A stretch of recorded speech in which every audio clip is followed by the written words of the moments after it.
Welcome to episode 8, officially 2 months of the Accidental Sportswashing podcast. And, special episode. Unfortunately, Miles couldn't be here, but as I announced yesterday on the Twitter page, we have a very, very special guest. Ryan, would you like to introduce yourself for those who don't know you? My name is Ryan. I'm on Twitter at Ryan Garcia ESM. I'm a Yankees, Knicks, Giants, Islanders fan. That's my Fuck the Yankees. Fuck the Islanders. Yeah, the Yankees unfortunately decided, they're still losers, but it's fine. We got the Knicks and the Giants. Both of them are up right now, so, doing all right. And he has the clearest mic of all of us. Yes. So that might be a statement about us, might be a statement about all of us, but we're just going to roll with it.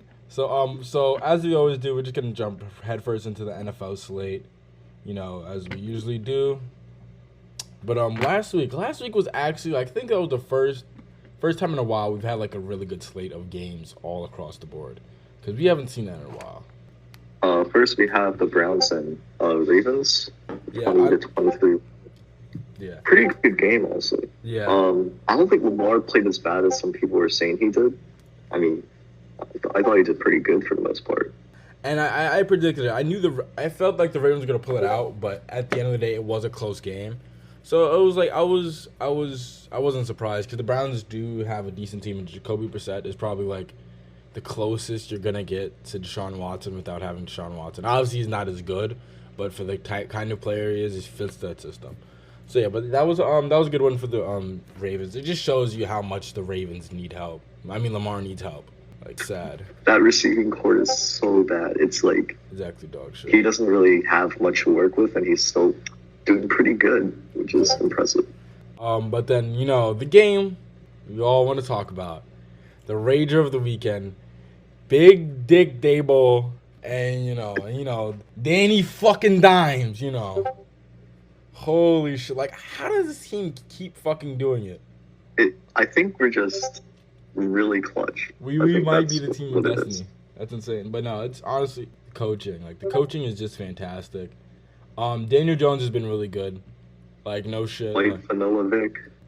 Yeah, he's Vanilla Vic. We were joking about it. Like, I feel like it was a joke, but he's really that nigga. Like, offensive player of the week in the NFC. He's just an outstanding, just doing great year, having a healthy Saquon, and having an actual good coach. So, and the defense has been pretty good as well. I was gonna say, I felt like Saquon, like in the beginning of that game, he wasn't like very like there wasn't a lot of action for Saquon, but he closed that game out like towards the end. That's one thing that I feel like this team does very well. They close out games whenever it's tight and close, whenever like they're down or whenever it's a high score. Like, they know how to put games away. Towards the end, it got a little dicey, but that was more so because of the refs. Like, the Giants, I don't think the Giants defense. Oh no, the refs deadass had. There's no way the refs didn't have money on the Jags, because they absolutely did. The amount of calls. And people getting, I want to shit on people getting mad at Saquon because the seconds towards the end. But it was like, are you serious? He was perfect in the game last week, so he makes a small mistake this week, and you're on his dick about it. It's so just annoying. But prayers. I do want to mention for the Jaguars, they haven't used James Robinson at all. Oh no! So I'm interested to see how he does with the Jets. I think it's gonna be the same thing. I mean, I just traded for what's his name in fantasy, so hopefully he doesn't take too many. Robinson doesn't take too much of his reps, but yeah. And but also just want to say prayers going up to Daniel Bellinger, and who else got injured? I forgot who it was. But there was just. I know there was someone else, but I couldn't. Yeah, it's just too really unlucky. Like the if you watch the Bellinger video. The defender was trying to punch the ball out. It was completely incidental. It really sucks. But, enough about, enough dick riding the Giants. Moving on, we have the Bengals over the Falcons. Holy shit. I mean, to be fair, the Falcons, three best quarterbacks were out, but but the Bengals still, what they had to do. Joe Brrr, put on a show. But, of course, now Jamar's out for 4 to 6 weeks. With a hip injury or something? I think it's he's got to get surgery on that. Yeah, which just sucks. But I mean, I don't know what their schedule is looking like. I don't want to say they'll be fine, but I don't think they'll T Higgins. T Higgins is out too, right? I don't think he's out. Okay, because so they'll be fine with T. They'll be fine with Boyd. But it sucks to lose an elite talent like that. But talking more about the game, I mean, we all really expected this. The Bengals put up points like they should. Falcons sucked like they should. And once again, Mariota has shown why he's one of the worst quarterbacks in the league. And there's the game really was not as close as the score looked. And even then, the score was not close. Because they got like 10 of their points in the span of like a minute. And I feel so bad for Desmond Ridder. Because not even like he's sitting behind like a journeyman quarter, like a half decent, he's not like he's sitting behind like a Matt Hasselbeck who can give him a lot of, he can teach him and like give him a lot of experience. But like Marcus Mariota, that's like the one guy I wouldn't want to mentor me. Like, are you? I feel bad for Kyle Pitts because people think he's a bust now because he doesn't get targets. Yeah, Drake London not to the same extent, but yeah, the amount of targets that they haven't got is just outrageous. And you have nothing to lose with Ridder. Like, what's the worst case scenario? He sucks. Like, Ryan, we've been saying this since like week 2.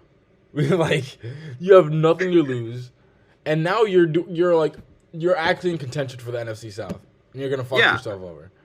Like, worst case scenario, if you're going to be bad and you find out that Ridder isn't good, then you feel comfortable drafting a quarterback. You can do whatever you want to do. If you, like, there's no point in drafting Ridder when you know you're going to probably draft a quarterback anyways if you get a good enough pick to go draft a quarterback. Yeah. Just figure out what you got with Ridder. Worst case scenario, he sucks. Mariota also sucks. If Mariota's good, you're not building your team around him. If Ridder's good, you can think about it. It just doesn't make any sense at this point. We're too far into the season. None of this shit matters for them.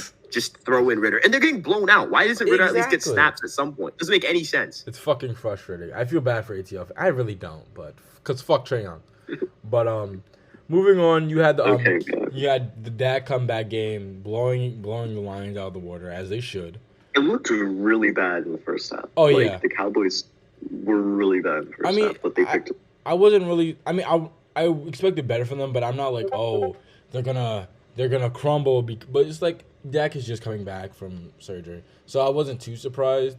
But at the same time, I don't think they're gonna be. I honestly don't think they're a top 3 team in the NFC. I don't think they're gonna be. Yeah, I also need to push that Pollard is better than Zeke agenda. Oh yeah, because I just traded Zeke away. He was really good, man. I just traded Zeke away, so I'm gonna need that agenda to be pushed. He had 7 yards to carry with 12 attempts. He should be getting more. Honestly, oh yeah, for sure. Pollard. Zeke is the blocker. So Pollard is clearly the better running back in Dallas. It's not even up to debate. Zeke is washed. That's the thing. It's weird how running backs were able to play like fucking almost or sometimes over 10 seasons, be insane every year, and now past the rookie contracts or maybe 5 or 6 years, now they just got caught or they're washed or not near the same basically. So, but yeah.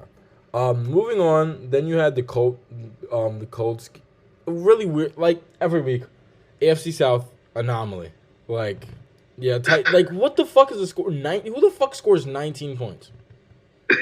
Like, bro, this is bumblefuck football from bumblefuck city. So I don't really know what else to think at this point. I don't respect any of these. It's not about the game, but why the fuck does Tennessee need a fucking dome? Like, what the fuck? Like, it gets hot, not that hot. And you're not playing in the summer. You're playing in the fall and winter.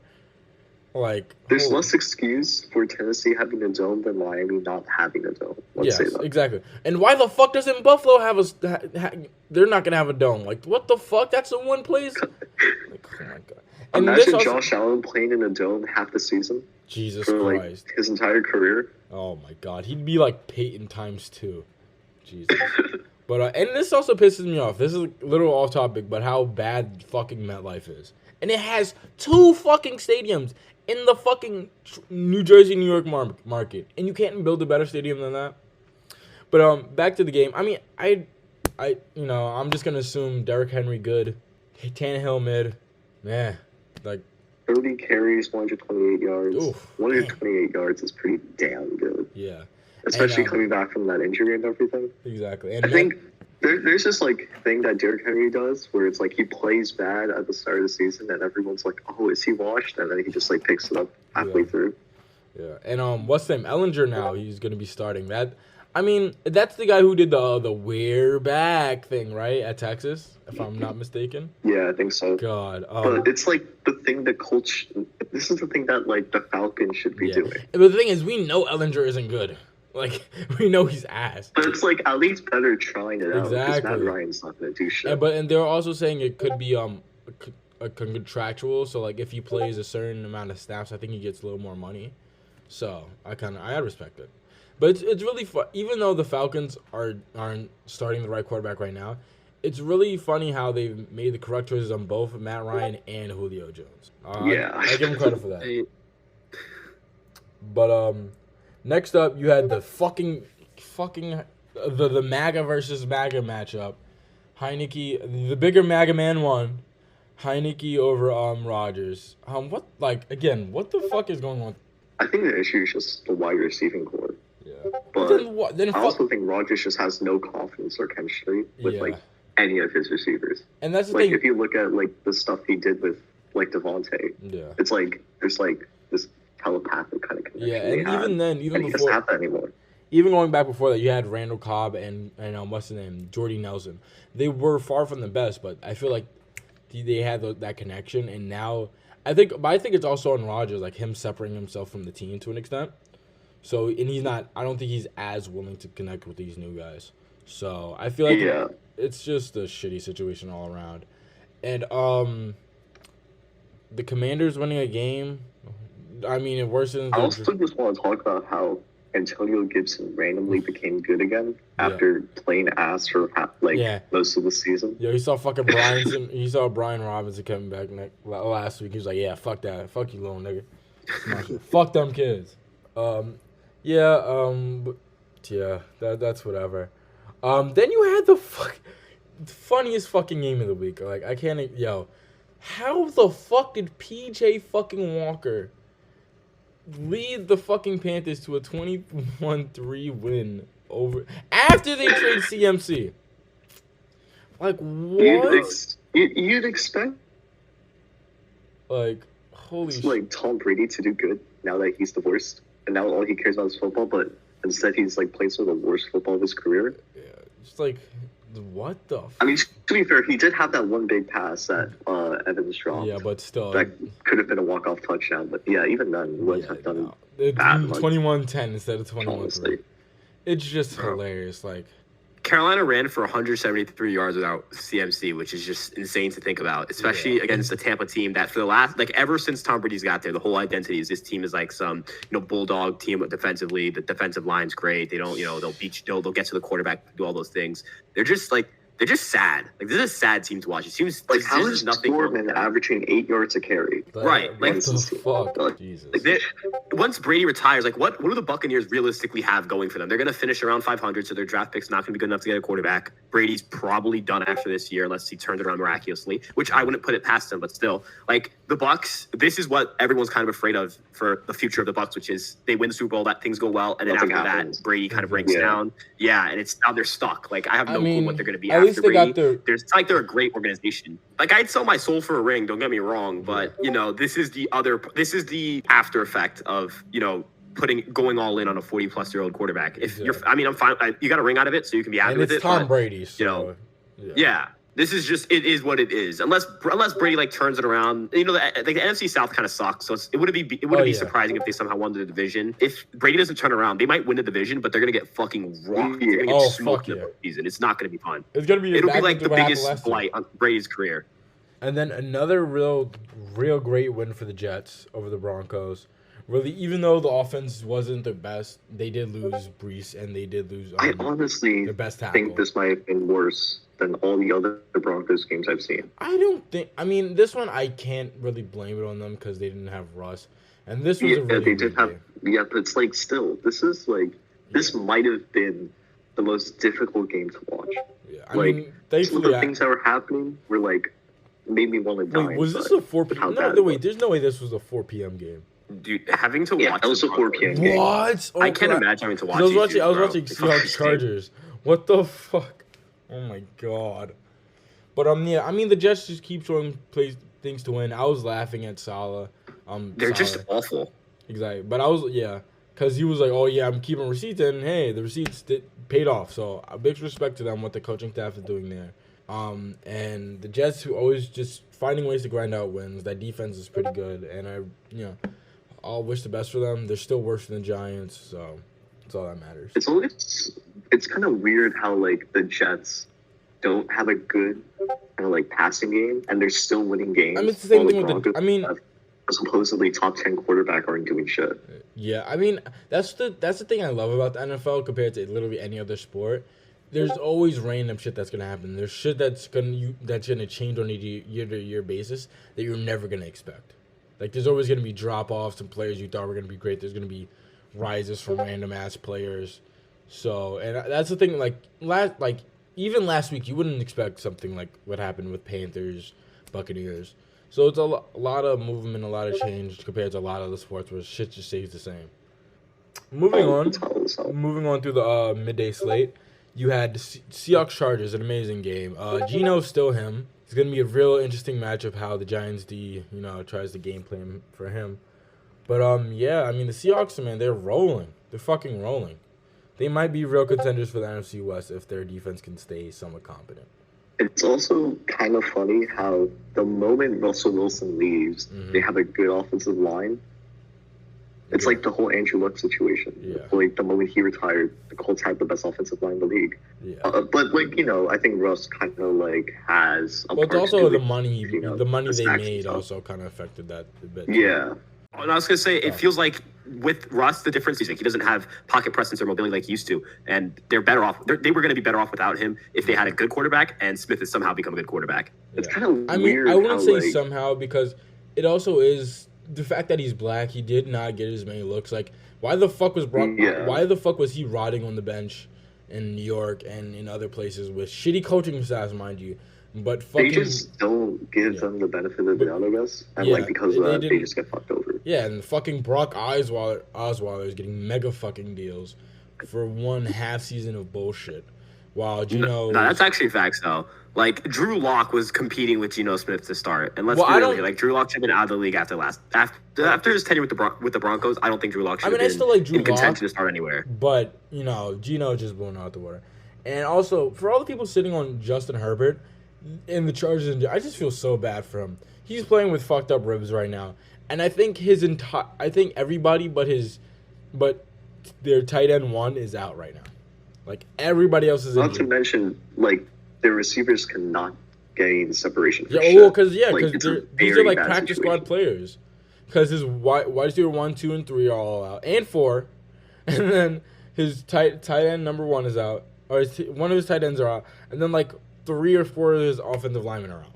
So it's like, what do you want Staley and Herbert to do? I'm like, you can't make players good. I mean, Staley is kind of at fault here with what he's doing. I'm not blaming him for this season so far because there's nothing good. And even on the defensive side, J.C. Jackson and a bunch of other injuries, there's like nothing you can really do about it. It sucks. Yeah. But all right. So it's just the Chargers. They're cursed. Yeah, it's no matter where they are, they're cursed.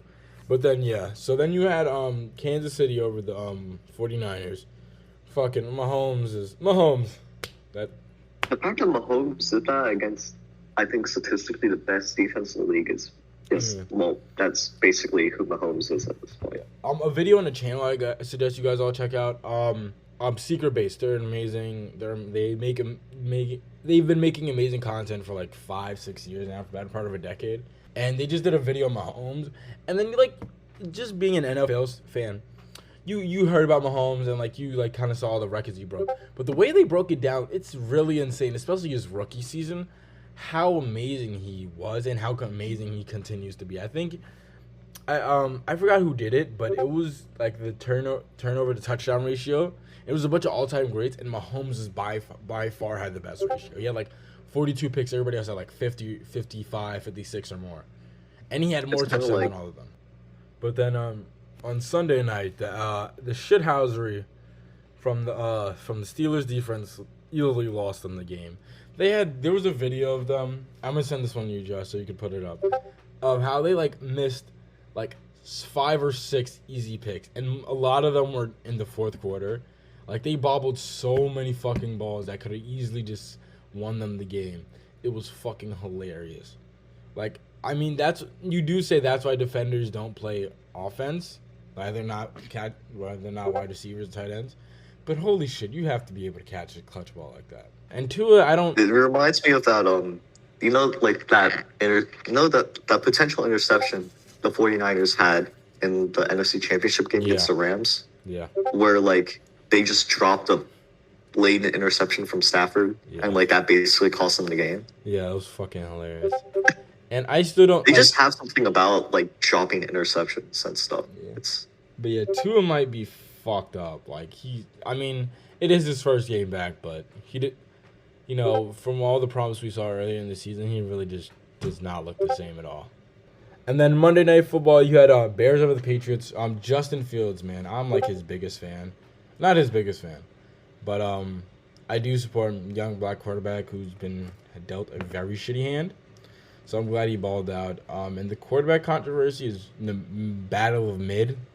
Not even, like, it's fucking hilarious. It is the battle of mid, quite literally. They're like, Zappy throws 2 touchdowns, and they think he's, like, fucking God, and they do absolutely nothing for the rest of the game. It's fucking hilarious.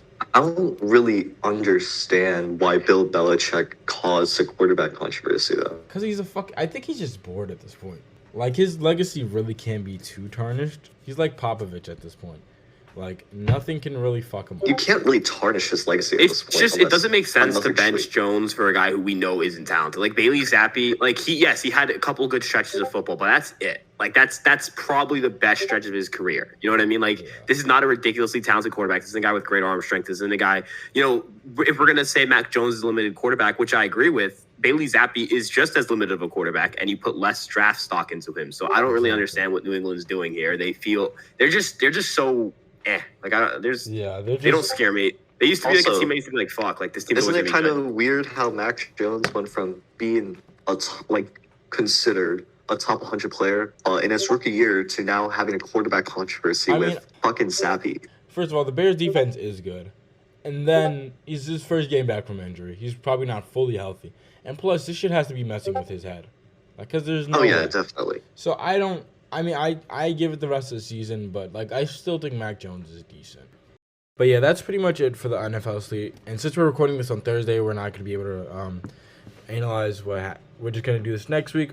So we're just going to make our predictions for the entire Week 8 and probably next Thursday night as we usually do. All right, so starting off with Week 8, you got tonight, you're going to have Ravens-Buccaneers. Give me the Ravens. I think they fucking steamroll the Buccaneers, in my opinion. With the situation with Mark Andrews, I still think the Ravens are going to win. It's just going to be a very disappointing game. I'll say that. I think the Ravens are going to get out to build up a big lead, blow it, and then the Bucs are going to win. I'm going to go with the Bucs win like that. Yeah. Typical Ravens loss. Lamar's going to have a great game. It's going to be, you know, typical, and we're going to be like, Lamar's going to win. Lamar's, you know, earning his money, and then they're going to take the ball from his hands. They're gonna make some defensive misplays, and the Bucs are gonna win this game. And if Miles would hear, he would say you can never count out Tom. So just want to let that be known. Tom. Let him live in peace. Then in London, you probably have the shittiest London game you're ever gonna have, and that's saying something. Fucking Broncos Jaguars. I get that the NFL is trying to give London a team to support, you know, and in this case the Jaguars, but it's no. At this point, just give them a different team. Exactly, because the Jaguars, shit. Man, oh my god. But yeah, I'm gonna have to choose the Jaguars. I still have some faith in Russell Wilson. Jesus. As disastrous as this season has been, is he playing this week? He has to have a game. I think he's gonna play. Okay, well, if he's playing, I choose the Broncos. If he's not, I choose the Jaguars. What about you, Ryan? After seeing that he was doing high knees in the plane, let's go Broncos, man. He's got this. That's right. He's fucking ready, man. He's fucking ready. Next up, you have a battle for the NFC South. Panthers, Falcons. PJ Walker. PJ's going to ball out. Give me the Panthers. I am going Panthers, yeah. I want to pick the Panthers. And unless Desmond Ridder starts, I'm going to pick the Panthers. Well, PJ is a little darker than Ridder, so I'm going. I just don't see Mariota not playing at this point because whatever the fuck the Falcons are doing, they're gonna probably just keep playing him. Exactly. But and then after that, you have Bears, Cowboys. Give me the Cowboys pretty comfortably, in my opinion. Yeah, I'd say that. I mean, I feel like Justin Fields and the Bears offense has been kind of on an upward trajectory, but it's I would not I can't really see them outdueling. take them over the Cowboys. I can't see them outdueling Dak. What about you, Ryan? I'm gonna pick the Bears just because it would be really funny if they were to lose at Dallas to the Bears. I agree. To Justin Fields. A Justin Fields like season defining game right now, knocking the Cowboys to 5-3, putting them way behind the Giants. That'd be nice. That'd be way too funny. I'm gonna speak it into reality. I can fuck with it. Then you have Dolphins at Lions. Give me the Dolphins. The Lions have been dog shit recently, but I'd say the Dolphins pretty easily, because the Lions are just really bad. There's 6 points in 2 games. Just we're all keep that in mind. fooled by the first couple weeks. We thought they were actually good for a change, but nope. Yeah, I'm gonna go with the Dolphins. I think this is the game Tua figures things out mid-game, kind of gets into a rhythm, and yeah, the Lions, Jared Goff, they just no. Yeah. Then after that, you're gonna have Cardinals Vikings.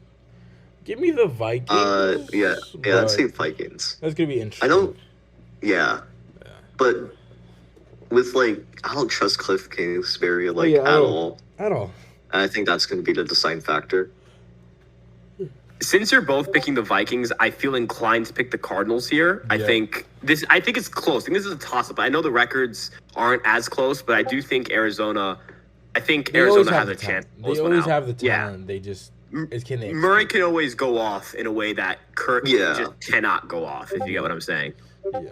I think Kirk is the consistently good quarterback that won't be great. Exactly. Essentially.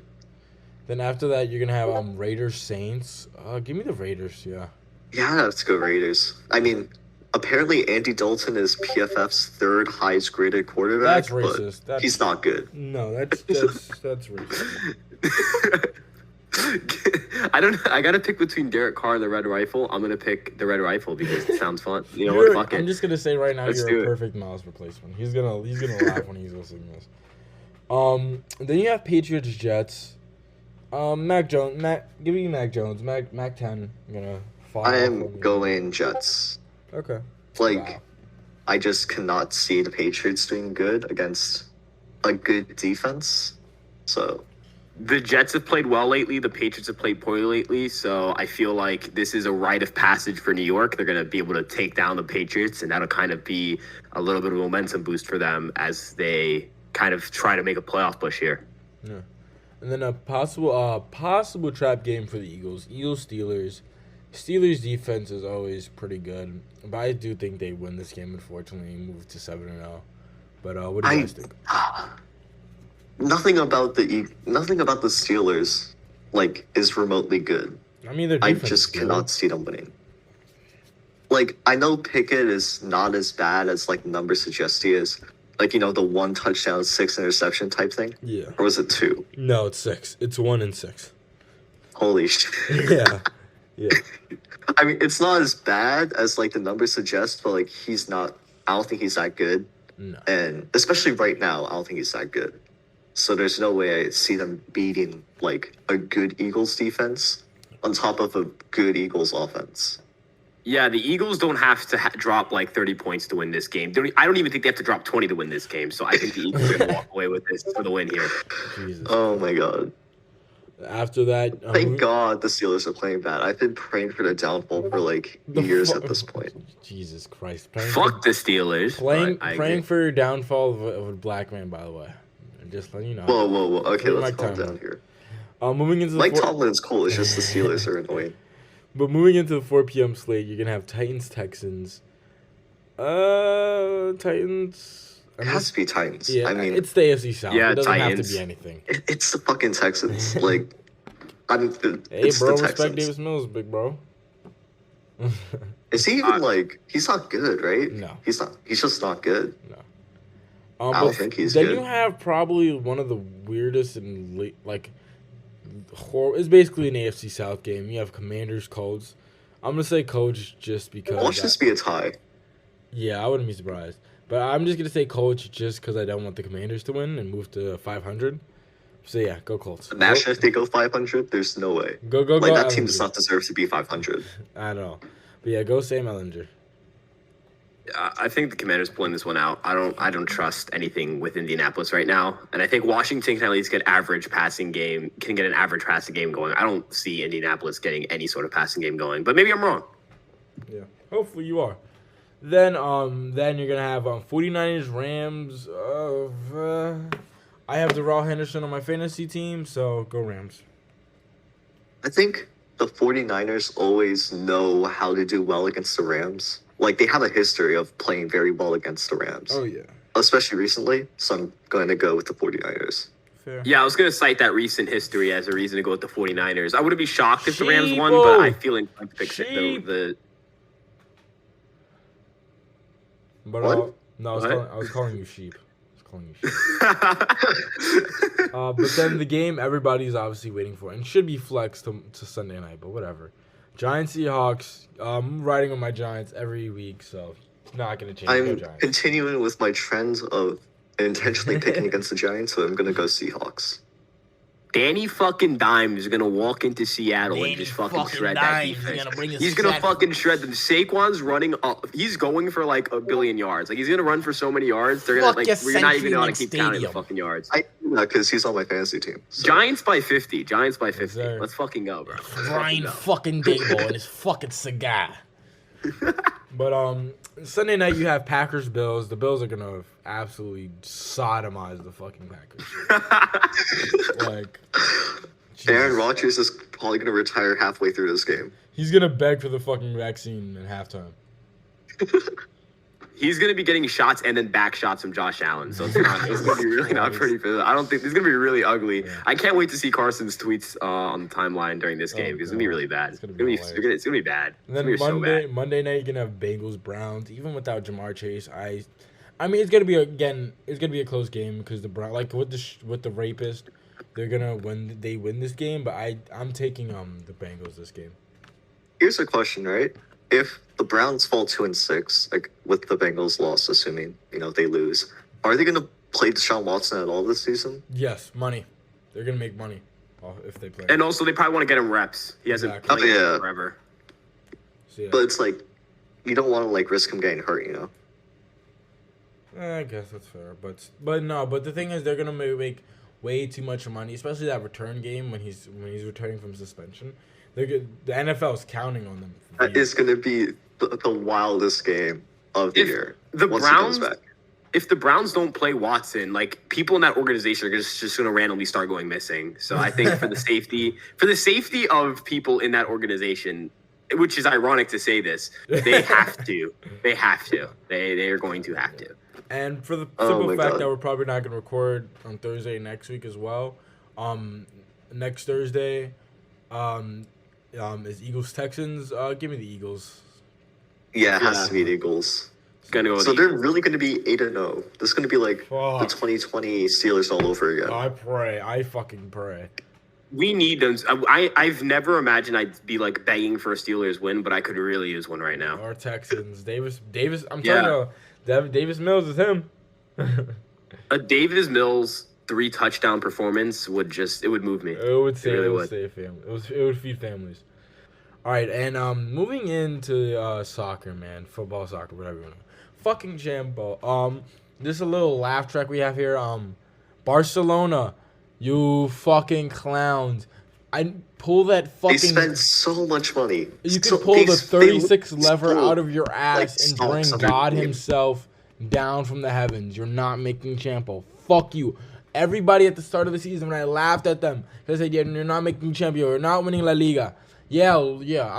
After this, I'm gonna go tweet at them because those fucking losers are eating their shit right now. They're eating their own shit.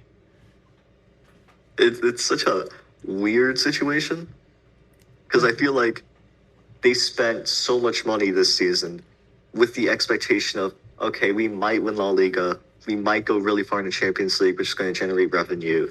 And instead, they're in the Europa League. Fucking hilarious. Fuck them.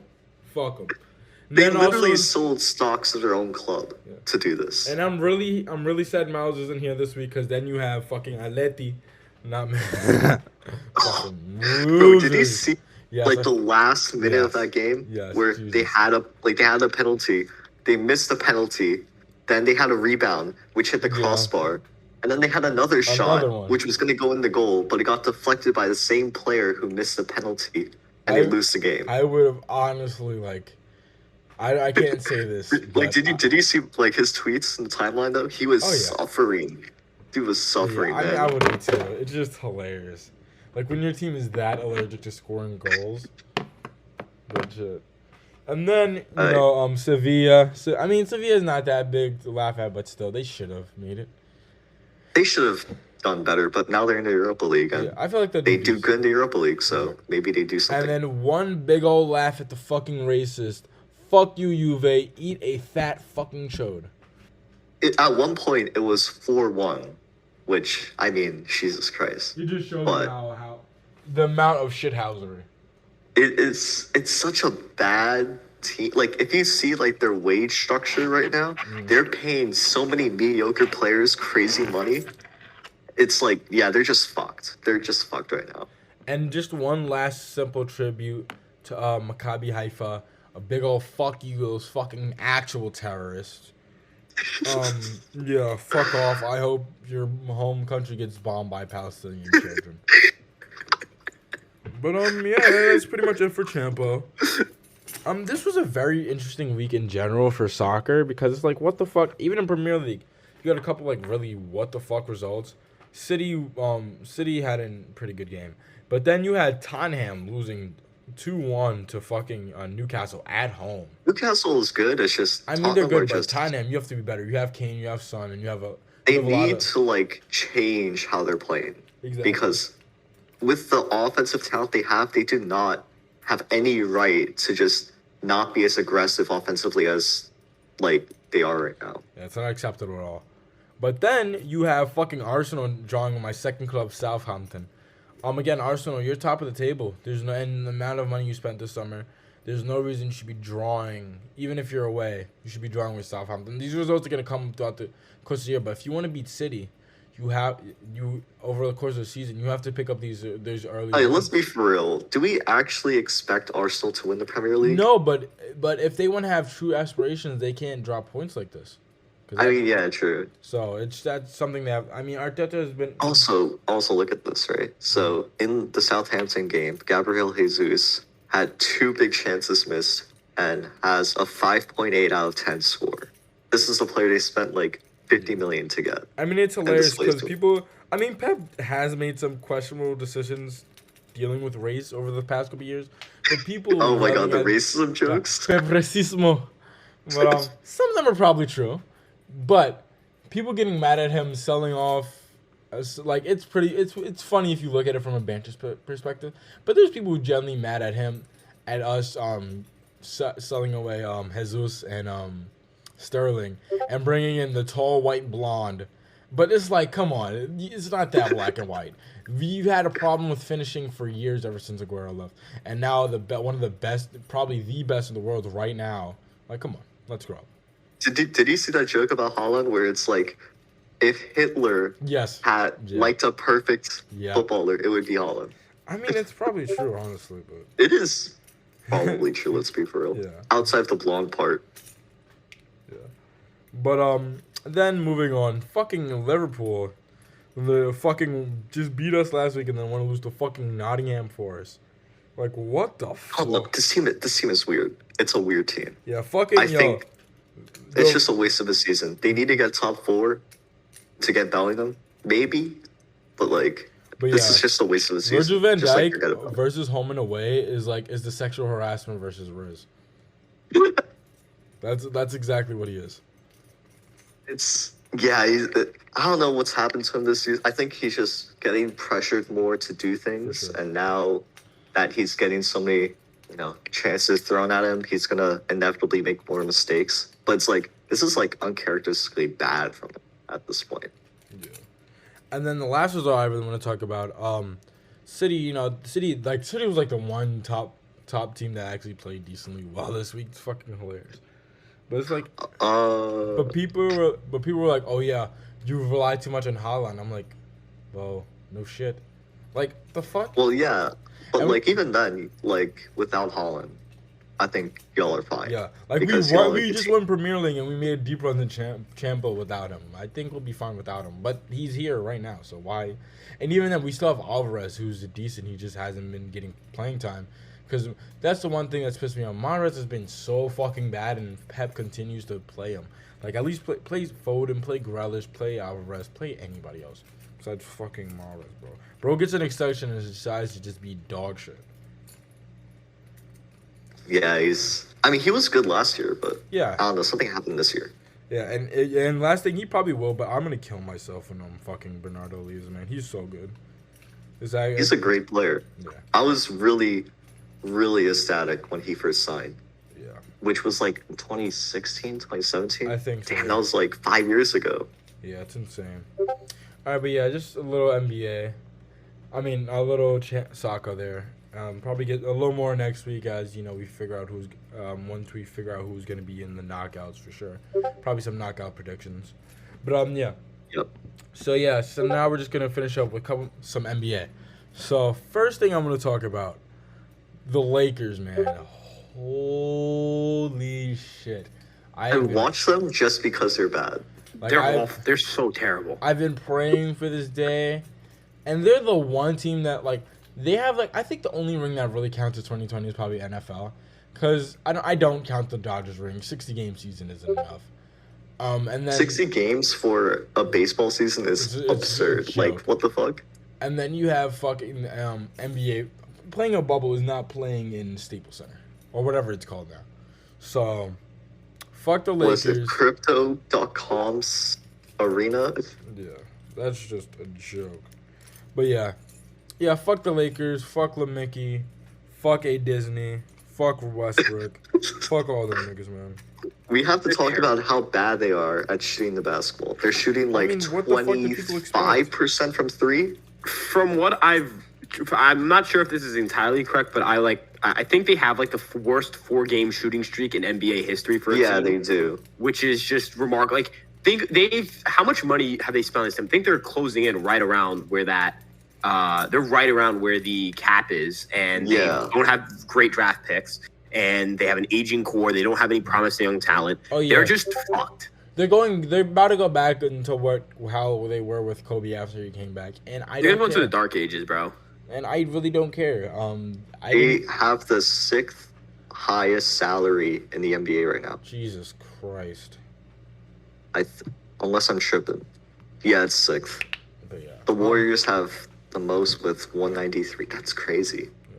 But yeah. 6th, and they're playing this bad is unacceptable. And the thing is, the one player I could see them trading for maybe, but his contract is big, and I don't know what they would even give us back is Fournier. Because when Grimes come back, he's pretty obsolete. IQ's been playing well. Cam has been too.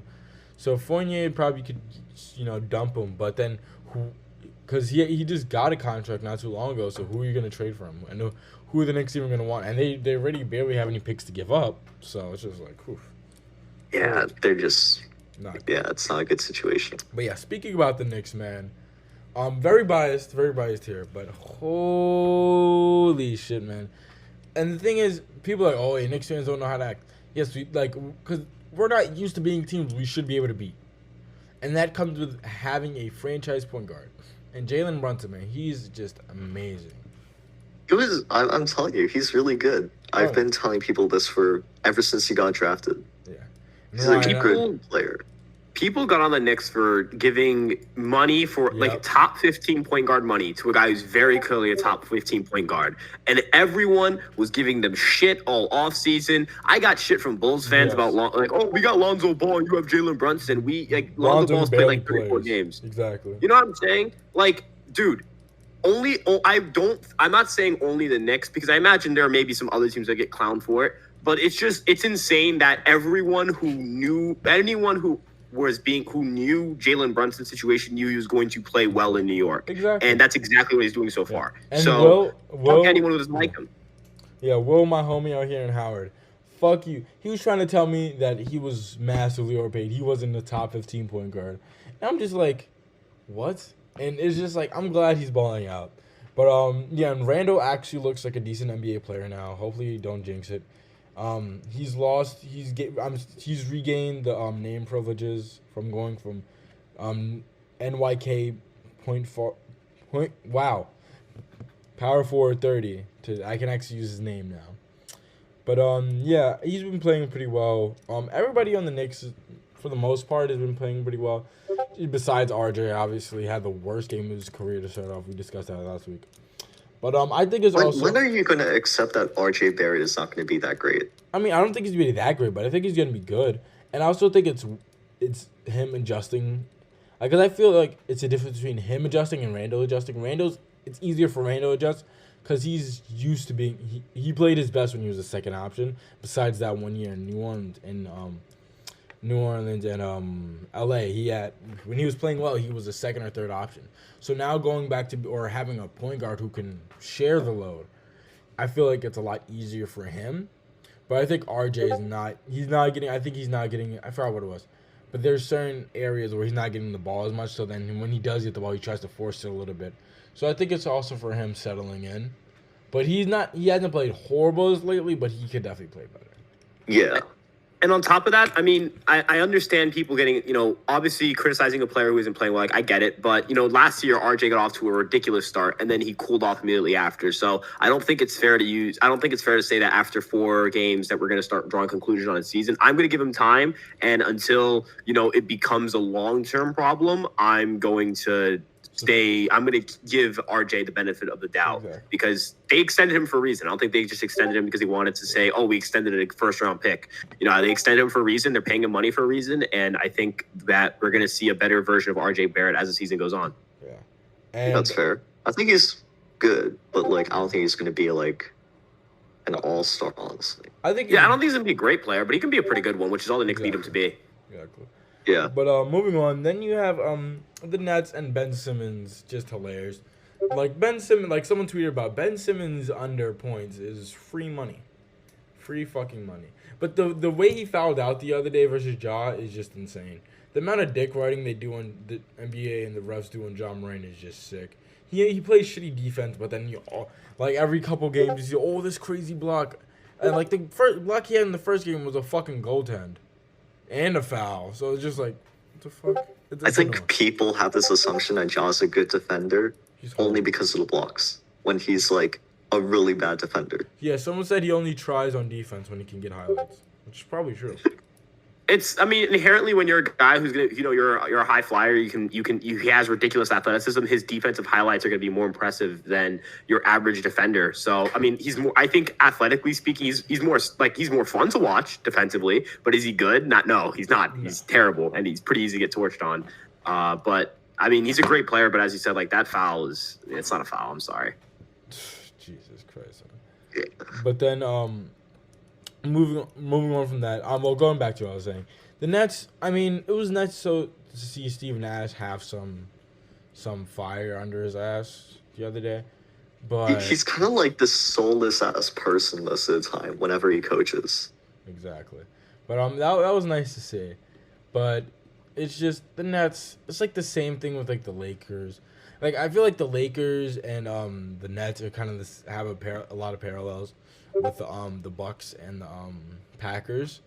It's just I do think the Nets are decent. I like the Packers. The Bucks are decent, but they're both in really shitty situations with aging stars who can be great, but they just haven't shown the ability to put it together with the rest of their teams. So you're never really gonna count them out. But now it's looking like it might be time to move on or just figure out some other way or before you really get fucked over. Like the Lakers. I think I haven't watched enough of the Nets, honestly, which is kind of weird because I used to watch them a lot. But I don't know exactly what's wrong because, Katie and Kyrie seem to be doing all right. I think Ben definitely hurts their offense because he's always at the dunker spot. He's not really trying anything else. But I don't know. They're just not in a good spot. Let's just say that. At all. And but I really love what the hell the Pelicans are doing. I last week I said I really have them as a top 3 seed, and I saw them being really good this year, and they're proving me right. I'm glad they are. They have the pieces. They have the bench. Them and the Knicks probably have top 3 benches or at least top 5 benches in the league, and they're just balling the fuck out, and I'm really happy for them. The young players finally getting a chance to mesh, Josh Hart getting a home to stay, and players like Alvarado, Herb Jones, really being able to show who they are. Valanciunas still being, like, I feel like Valanciunas isn't talked about enough, even though he is decently talked about. He's been really good, not really good, but he's been a good NBA player since he was in Memphis. So he deserves some props. Alright, so what other teams have y'all watched outside of, the main? I mean, I've been watching a little bit of Trailblazers when I stay up late. I really love the way Anthony. Okay, so I'm not alone with that. Okay, that's cool. Yeah, I love the way Simons is playing. Oh, another player I picked for most improved, one of my awards. And yeah, like him and Dame, I feel like that's a really nice combo, even though McCollum is left.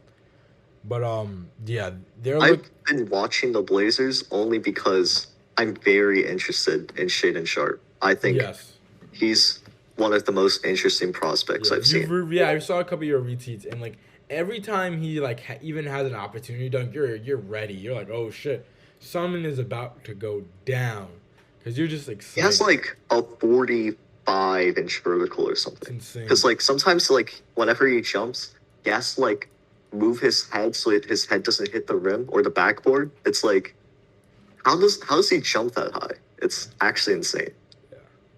And then one other team I'm really excited for, the Celtics, obviously. But did you guys see the ejection, the Grant Williams, and how not ejection? Oh yeah, that was awful. And the fact that he got suspended for that as well is like even worse. I think that you can't excuse that. Like, how can you sit there with a straight face and like say that? Yeah. Ryan, have you seen the video? Yeah, dude, that, and then getting a suspension on top of that, I don't know. I can't get around. I feel like if you can avoid giving a player a suspension, if you can avoid like being on a player's cock, you got to avoid it. Like, I think refs, no one wants them to be a part of the game. No one wants them to be a major factor in a game. And I feel like a lot of sports leagues, not just the NBA, but a lot of sports leagues in general forget, like, we don't want the refs to be deciding factors in games, or, we don't want them to stand out in a game. We want them to just do their job, kind of stick to the side, not affect the game too much. And I feel like they try to involve themselves in the game all the time, and it's really fucking annoying. And not like even like he barely, and this barely brushed past her. It's like, are you fucking serious? There's no way. There's no way you can be like, you can look at yourself in the mirror and type this fucking press release and be like, yes, he deserves a suspension. It's just outrageous. Yeah. Another team I really want to bring up, Philly. Ooh, Doc Rivers is gone. Tobias Harris is bad again. James Harden is pretty ass, is washed. And then James Harden's pretty, I don't know. I think he's going to be all right. He's definitely gotten slimmer, which is a good thing. He's a good passer, but he's getting the ball a lot, like a lot more than last season even. And I think that's kind of fucking up with Embiid. Yeah, that's fair. But I think he's been good. I think Doc Rivers just has to go, honestly. The fact that he was voted as a top 15 coach of all time. Oh yeah, that's hilarious. Yeah, and that's actually hilarious. Yeah, I saw. Yeah, and I saw a tweet that reminded me. The Mavericks they refused to re-sign Brunson, but they were still voted as top 12 front office, which is just hilarious. Refusing to extend a player at that price and then not bringing him back at all is just, what the fuck. But they're still looked at it they're still a decent front office, but you can't let them. Oh, that front office ranking is awful. Yeah, they have Boston in the bottom half, and I'm assuming that's only because the Ime Udoka situation. But no, they have a pretty good front office for a few years right now. Yeah, but and Banchero, man, he is just a stud. He's a stud. He's ridiculous. I mean, I expected so good. I expected it. Him and Benedict, I can't say his last name. Benedict Mathurin? Mathurin? Yeah, I think it's Mathurin. Not sure. Yeah, but I really liked him. Yeah. Yeah, I really wanted him as a Knick, man. I was doing myself I need him. But those are my I was making jokes about Benedict before the draft because I called him a straight line driver because he cannot dribble without unless it's a straight line. But he's actually been pretty good so far. But he did do something a little corny. I think it was versus the Bulls where he like stole. Oh, the ball. that like Yeah, but it's stealing the ball, getting the N1 when the game was yeah, over but thing. fucking Indianapolis people of there who are a certain color, same as milk, love that gritty fight to the end. So whatever, do whatever you gotta do to appease to the fan base. No, I get it. Like if he isn't playing perfectly well, that entire fan base is gonna want him gone from the city. Like that's just how it is. Like he's got to try to play to their hand. Knitter. Bro, I don't even know how he feels out there, bro. I feel bad, man. Like Rick Carlisle, like I feel like he fits in way like they say Nick Sirianni fits in too well in Philly. Fucking Rick Carlisle looks like he's just some random dude from Indianapolis. Yes, I feel like when you've reached a point where if you were to be sitting on his porch and I were to walk by his porch, I'd be worried he might start yelling things at me. Yeah. So I think that's when we get to a point where we gotta. I'm a little concerned.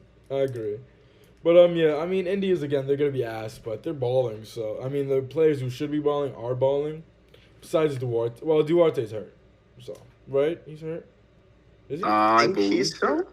So yeah. But yeah. The tank for Wemby, and I really like what they're doing, even though it's a bit hypocritical what the NBA is doing, how they're broadcasting all of Wemby's games. But then they're investigating teams for tanking at the same time, so it's like, don't you kind of see? I mean, who wouldn't tank for Scoot Henderson or Victor Wembanyama at this point? Like, if you've seen these two play, it's like a top 6 pick, you're set for. You have at least that whole 2023 draft class is just really good. Yeah. And. Is this the year they're doing high school players, or is it next year?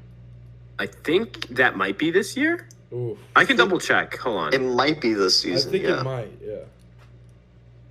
But Jesus Christ, man. Because now second-round picks are going to fucking not skyrocket, but they become a lot more valuable. So it's going to be very interesting to see how many young guys.